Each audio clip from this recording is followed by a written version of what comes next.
Hai guys, welcome back again to my YouTube channel Miftahul YouTube. Nah, sekarang apa kabar kalian semua guys? Gue harap kalian semua sehat karena sekarang di YouTube channel gue hari ini gue mau ngebahas tentang kesehatan. Kita tahu bersama kalau dunia ini disibukkan dengan satu pandemi yaitu coronavirus atau COVID-19. Sekarang tanggal 17 Maret 2020 dan di Indonesia masyarakat yang positif corona sudah mencapai 175 orang. Dan bisa jadi di saat kalian nonton video ini itu jumlahnya bertambah. Dan bisa jadi juga sudah berkurang. Jadi gua segera berhenti dan kita bisa beraktivitas seperti sedia kala. Amin. Karena kita belum tahu nih pastinya gejala yang spesifik untuk COVID-19 sendiri itu apa sih? Kan belum ada gejala spesifiknya. Jadi di saat tubuh lo udah drop, usahakan untuk istirahat dan terus berada di rumah biar tidak menginfeksi orang lain. Oke, balik lagi. Apa sih sebenarnya corona itu? Corona itu sebenarnya udah lama. Cuman varian COVID-19 itu virus yang baru. Jadi ibarat kata kalau di plantae atau tumbuhan ada yang namanya kingdom, subdivisi kelas. Nah, si kingdomnya ini tuh namanya corona. Itu kalau di segi tumbuhan. Terus kelasnya ini yang COVID atau variannya ini COVID-19. Nah, yang COVID-19 ini itu baru, guys. Jadi kita nggak tahu nih bisa sampai seberdampak apanya pada kesehatan kita. Karena kan udah terbukti ada yang meninggal. Oke, jadi virus itu setahu aku, karena aku juga merupakan salah satu orang kesehatan, jadi dari berbagai riset yang gue lakuin tentang pandemi coronavirus ini, situ gue bakal menyimpulkan kalau kalian gak perlu panik. Kalian cuman harus menjaga higienitas tubuh, diri, lingkungan, dan juga makan makanan yang bergizi. Karena apa? Karena yang kalian butuhkan itu kekebalan imun, sistem kekebalan imun yang tinggi untuk menghadapi virus COVID-19 ini. Oke, jadi virus ini sama dengan virus-virus lainnya.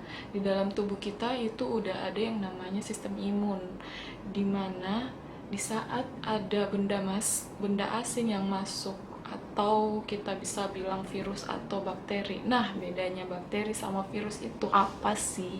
Kalau bakteri itu dia itu mikroorganisme tunggal. Terus dia itu bisa dengan cepat membelah diri. Sedangkan virus dia itu nggak bisa membelah diri kalau dia nggak menghinggapi inang atau mikroorganisme hidup.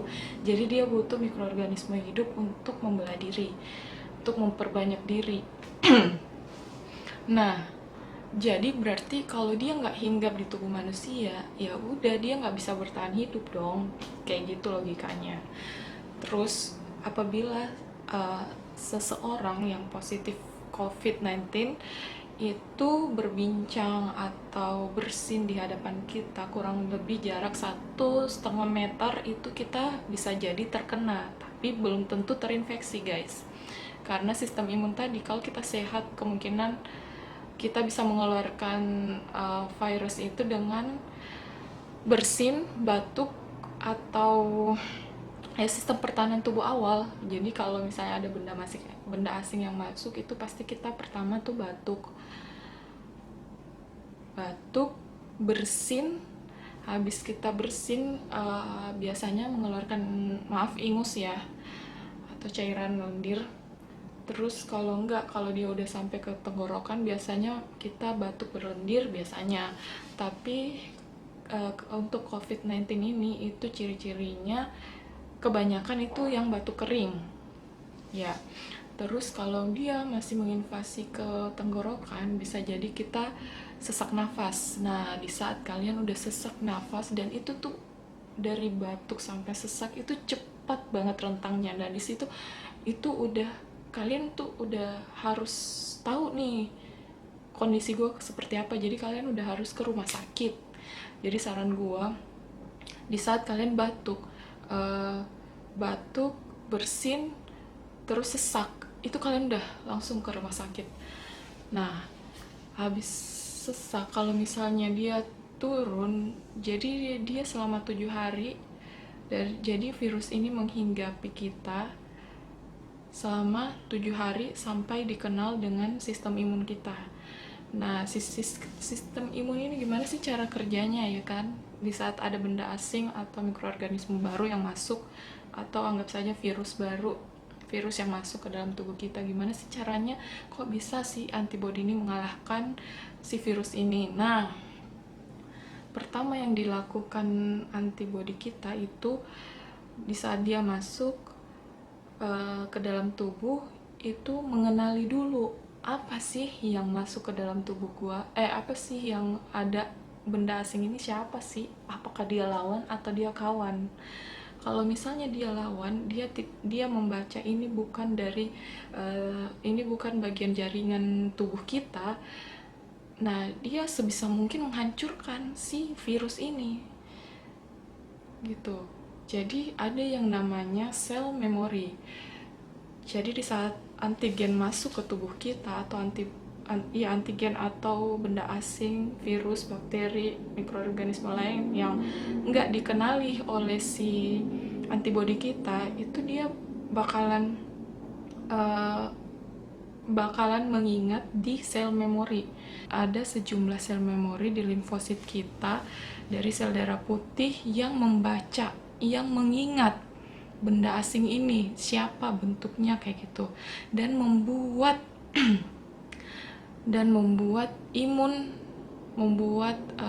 antibodi.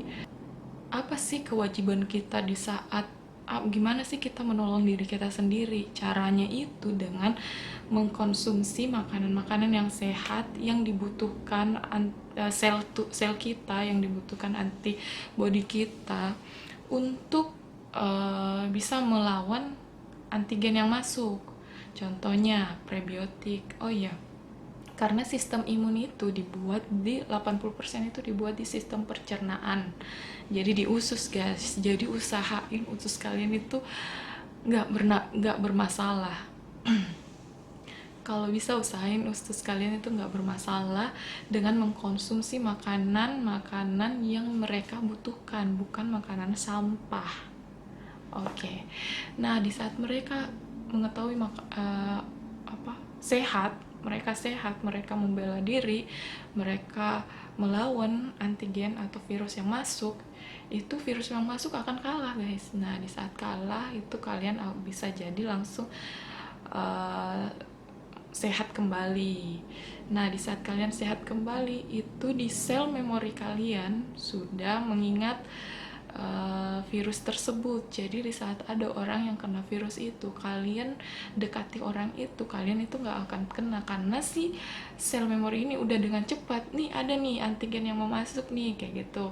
Jadi udah cepat kekebalan tubuhnya, antibodinya dibuat secara cepat dan langsung melawan si virus yang akan masuk. Jadi seperti itu. Makanya kenapa kalau dulu tuh waktu kecil, gue ingat banget, kalau kita pernah cacar nih, terus ada teman kita yang cacar, terus pasti tuh mama kita bilang, kamu nggak akan kena karena dulu udah pernah kena, kayak gitu. Jadi sama aja sih, sebenarnya semua virus kayak gitu. Nah, makanya kenapa kita harus bersyukur banget nih sama tubuh kita, sama penciptaan yang Allah beri. Emang karena sebenarnya sudah ada di tubuh kita, tinggal gimana kita merawat apa yang kita miliki, menjaga, dan hidup sehat, seperti itu. Nah, apa-apa saja sih makanan sel imun kita biar maksudnya sistem gimana sih menaikkan imunitas gitu loh. Jadi makanan-makanannya itu kayak prebiotik, probiotik dari misalnya dari biji-bijian, terus dari buah-buah beri, strawberry, cranberry kayak gitu. Terus pisang, terus susu tapi yang rendah lemak ya guys, atau kayak tempe. Nah tempe itu tinggi banget tuh prebiotiknya karena dia difermentasi kan, dia dari bakteri yang dilemahkan. Nah, sebenarnya sama aja sih sebenarnya dengan imunisasi. Imunisasi itu sama halnya dengan memasukkan bakteri baik ke tubuh kita. Jadi biar kita nggak sakit dulu nih, baru menghasilkan antibody kan kayak gitu. Jadi dia udah menyuntikkan bakteri baik yang bisa memperkuat menyeimbangkan bakteri baik di tubuh kita dan bakteri jahat, sehingga apabila ada virus yang masuk, misalnya kita anti imunisasi campak, misalnya ada virus campak yang masuk, dia udah pernah kenal tuh, padahal kan kita nggak sakit nih, cuman kita udah disuntik bakteri yang baiknya. Jadi dia udah tahu, dia udah mengaktifkan imunitasnya, jadi kita nggak kenal lagi gitu. Sebenarnya itu sih imunisasi. Tapi imunisasi bagusnya karena kita nggak sakit, kita sehat, tapi kita bisa kita udah punya kekebalan tubuh, kita udah punya imunitas terhadap campak kayak gitu. Nah terus ada lagi nih yang nanya, apakah kita yang sehat itu nggak akan mungkin terkena COVID-19? Itu sebenarnya salah sih. Ya kalau menurut gua, walaupun lu sehat, lu bisa aja kena, tapi nggak terinfeksi. Mungkin virus itu ada di tubuh lo, tapi nggak sampai terinfeksi karena daya tahan tubuh lo kuat kayak gitu loh. Nah, kenapa pemerintah itu mewajibkan untuk tinggal di rumah, merumahkan masyarakatnya? Itu biar menurut yang gue tangkap nih ya, karena kalau kita kena itu tuh karena gejalanya belum spesifik, jadi kita belum tahu nih apakah virus ini udah ada di tubuh kita atau enggak. Nah kalau misalnya kita kena terus kita sehat, kan kita ada yang namanya asimptomatis, dimana kita nggak tahu gejalanya apa. Jadi walaupun virus itu ada, kita mikirnya kita baik-baik saja, terus pas kita keluar berkomunikasi, berinteraksi dengan orang lain, kita ngomong, terus kita ngomong dan droplet apa kita bersin itu terkena orang, dan orang itu dalam keadaan yang daya tahan tubuhnya rendah, itu bisa jadi orang itu terinfeksi. Makanya kenapa kita dirumahkan selama 14 hari, itu adalah masa inkubasi dari virus itu bisa melemah. Jadi ibarat kata kita sudah terkena, kalau kita mengisolasikan diri selama 14 hari, berarti kan kita sudah punya antigen tuh yang bisa melawan. Jadi yang penting kita mempunyai asupan yang baik ya. Jadi kita bisa terhindar dari virus itu karena kekebalan tubuh yang baik. Nah selama 14 hari itu dinyatakan kemungkinan kita udah sehat nih. Kalau kita udah sehat kan kita berinteraksi kan nggak ada yang tertular lagi seperti itu. Jadi itu keputusan pemerintah menurut gue udah tepat banget sih, karena yang pertama untuk menjaga diri kita juga dari virus orang yang bakal bisa jadi ke kita kan, terus untuk menjaga kita menulari orang seperti itu. Jadi kayak menjaga dua belah pihak, pertama diri kita, yang kedua orang lain. Terus juga, nah guys, kenapa sih penting banget itu untuk menjaga asupan makanan yang sehat dan gizi yang seimbang? Karena emang guys, jadi kenapa perlu itu, karena sel-sel kalian itu bisanya cuman membaca itu lawan atau itu kawan. Kalau memang itu makanan dia, ya dia tahu kan makanan dia itu apa. Jadi sebisa mungkin kasih vitamin, kasih prebiotik, kasih buah, kasih sayur, karena itu yang dia baca sebagai makanan. Nah Kalau misalnya ada makanan sampah atau makanan olahan yang masuk, itu tuh mereka tuh nggak kenal, jadi mereka nggak makan kayak gitu. Kalau mereka nggak makan, otomatis sel-sel kita pada kayak misalnya orang nih ya, manusia kalau nggak makan, dikasih makanan yang bukan makanannya, dia nggak makan, ya otomatis dia kurus kan. Itu kalau manusia dia kurus, terus apa dampak dampak paling terburuknya apa kalau dia nggak makan? Ya dia mati. Nah sebelum dia mati dia ngapain? Ya dia bertahan hidup dulu kan. Kalau manusia sama halnya dengan sel kayak gitu, sebelum dia mati ya dia bertahan diri dulu dengan apa? Kalau sel, dia bertahan diri dengan memakan temannya sendiri. So itu artinya kalau dia udah makan temannya sendiri, si sel ini memakan temannya sendiri, itu artinya tubuh kalian itu kena autoimun. Nah kenapa penyakit-penyakit autoimun itu udah banyak banget di Indonesia? Karena itu tadi sebabnya, karena asupan yang kalian beri ke tubuh kalian itu sebenarnya bukan asupan yang dibutuhkan oleh sel-sel tubuh kalian. Nah contohnya imunitas, kekebalan tubuh, itu tuh bukan. Jadi mereka cuma butuh tuh asupan serat, buah, vitamin, sayur. Terus kalau bisa upayakan untuk stop nasi. Kalian itu butuh karbohidrat, bukan butuh nasinya gitu guys. Karena nasi itu udah terlalu kompleks ya karbohidratnya, jadi udah sangat susah diolah. Dan ciri-ciri makanan yang kalian kan, kita makan tuh untuk punya energi kan, tapi kalau kalian makan malah kalian lemah, lesu, males-malesan, itu tuh artinya yang kalian makan itu ya bukan makanan. Itu aja sih logikanya. Jadi gue sampein kepada kalian semua untuk terus hidup sehat, menjaga higienitas tubuh, lingkungan, serta tempat tinggal kalian, dan juga selalu waspada. Jadi gue nggak menyarankan kalian untuk nggak bener-bener waspada ya, walaupun kalian udah punya sistem imun. Cuman tetap kalian harus waspada dengan apa? Dengan menggunakan hand sanitizer. Kalau misalnya hand sanitizer udah nggak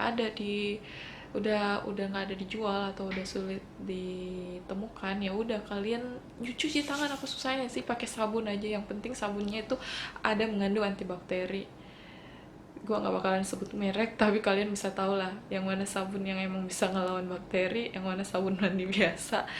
Ya paling nggak kalau misalnya cuman kalian nemuin sabun mandi biasa, ya udah kalian pakai aja, yang penting kalian cuci tangan dengan benar. Kan ada tuh langkah-langkahnya kayak gitu loh. Terus juga abis menjaga higienitas, gue saranin kalian yang kedua ini beneran makan makanan yang emang tubuh kalian butuh. Nah itu. Terus yang terakhir, perbanyak minum. Karena walaupun misalnya pengen cheating day, kayak misalnya makan misalnya yang ada glutennya, atau ya makanan-makanan yang sebenarnya nggak dibutuhkan kalian makan. Terus kalau kalian nggak banyak minum, gimana caranya si ususnya bekerja? Minuman juga jangan yang minuman berwarna. Karena si ginjal ini pasti dia bakalan mengolah tuh, dia bakalan bekerja keras gimana caranya merubah warna minuman kalian menjadi putih. Jadi itu kenapa kita disarankan untuk minum minuman yang berwarna putih, karena si ginjal ini itu tadi yang gue bilang, si instingnya ini. Jadi organ kita ini punya insting guys. Kalau dia mikir nih makanan nih minuman ini warnanya misalnya kayak hitam, kopi misalnya, kalian minum kopi, itu tuh gak baik untuk ginjal kalian. Kasihan ginjal kalian bekerja keras. Jadi perbanyak minum air putih guys. Terus jangan lupa positive thinking, karena itu perlu di saat otak kalian atau mental kalian udah drop menghadapi virus atau wabah atau pandemi COVID-19 ini. Itu tuh otak ini adalah center ya. Jadi di saat uh, mental kalian drop, pasti tubuh kalian juga udah merespon negatif, jadi kalian lebih mudah terkena gitu. Jadi tetap berpikiran positif ya, itu perlu banget sih. Terus satu lagi yang gue lupa guys, jadi kalian juga itu perlu untuk olahraga. Nah gimana sih kita mau olahraga sedangkan kita dirumahkan oleh pemerintah? Oh ya, olahraga itu nggak perlu kalian di lapangan, kalian di kamar nih, ngambil matras, kalian push up, sit up, gimana caranya tuh tubuh kalian bergerak, karena tubuh kita ini didesain, didesain ada ototnya, ada tulang, ada itu tuh ada sendinya itu untuk bergerak, tubuh kita ini emang harus bergerak gitu loh. Jadi didesain untuk bergerak, untuk lebih mudah mengeluarkan racun-racun saat kalian berkeringat lah. Emang diwajibkan untuk sering bergerak sih tubuh kita. Jangan mager, jangan malas, jangan menumpuk lemak. Aduh, please, please, ayo kita jadikan Indonesia hidup sehat. Hai teman-teman semua. Jadi di sini saya menginformasikan kepada kalian apabila kalian pernah berinteraksi dengan orang yang positif corona, terus kalian memiliki gejala batuk, sesak, demam tinggi, itu please kalian sesegera mungkin mengisolasikan diri selama 14 hari di rumah. Ini untuk orang yang berusia 20 tahun sampai 30 tahun yang tidak disertai penyakit penyerta seperti jantung, diabetes, kolesterol, dan lainnya. Terus juga kepada orang-orang yang tidak berisiko. Maksudnya tidak berisiko yaitu imunitasnya walaupun kalian masih muda, tapi kalau misalnya seminggu ini kalian kerja berat, itu kerja sampai tengah malam, sampai begadang, itu kan otomatis imunitas tubuh kalian rendah. Nah, kalau imunitas tubuh kalian rendah, itu kalian ke rumah sakit. Tapi kalau kalian tidak berisiko dan juga tidak mempunyai penyakit penyerta, terus kalian usianya 20-30 tahun, itu please hanya mengisolasikan diri di rumah. Di sini bukan saya maksudnya menganggap sepele, karena enggak. Karena satu-satunya yang bisa kita andalkan di sini itu imunitas tubuh kita. Jadi kalau kalian mengisolasikan diri di rumah selama 14 hari, itu diharapkan kalian sudah sembuh dari virus itu. Karena bukannya rumah sakit nggak mau menerima, tapi rumah sakit kan karena kurangnya fasilitas dan juga ruang isolasi yang hanya sedikit, jadi itu untuk menampung pasien itu sudah terlalu banyak, jadi sudah overload. Nah di sini itu dilakukan perampingan untuk penampungan pasien di rumah sakit, jadi kalian diharapkan isolasi diri di rumah. Tapi untuk kalian yang usia di atas 40 tahun dan mempunyai penyakit penyerta, terus sudah kontak dengan orang yang sudah positif COVID-19, itu kalian langsung ke rumah sakit. Insya Allah di rumah sakit itu langsung ditangani karena kalian sangat berisiko. Karena di usia yang lebih tua itu sistem imunitas tubuh kalian sudah menurun dan juga metabolisme tubuh kalian sudah menurun. Jadi pasti akan ditangani sesegera mungkin dan akan diberikan obat-obat. Walaupun di sini kita obat-obatnya yang saya ketahui hanya dikasih obat-obat yang menurunkan gejala, bukan mengobati virusnya sendiri ya guys. Di sini saya tekankan sekali, obat yang paling manjur yaitu imunitas tubuh kalian. Hanya itu yang kalian bisa lakukan untuk memberantas COVID-19. Dan juga itu yang kedua, kalian please jangan panic buying, jangan membeli, menyetok, dan merugikan orang lain dengan kalian membeli banyak makanan atau masker atau apa dan menimbun itu semua. Please jangan ditimbun guys, bagikan. Di sini adalah kapan lagi kalian mencari mendapatkan pahala yang besar di saat orang kesusahan, kalian memberi. Itu salah satu di agama saya mengajarkan, itu salah satu amalan yang besar.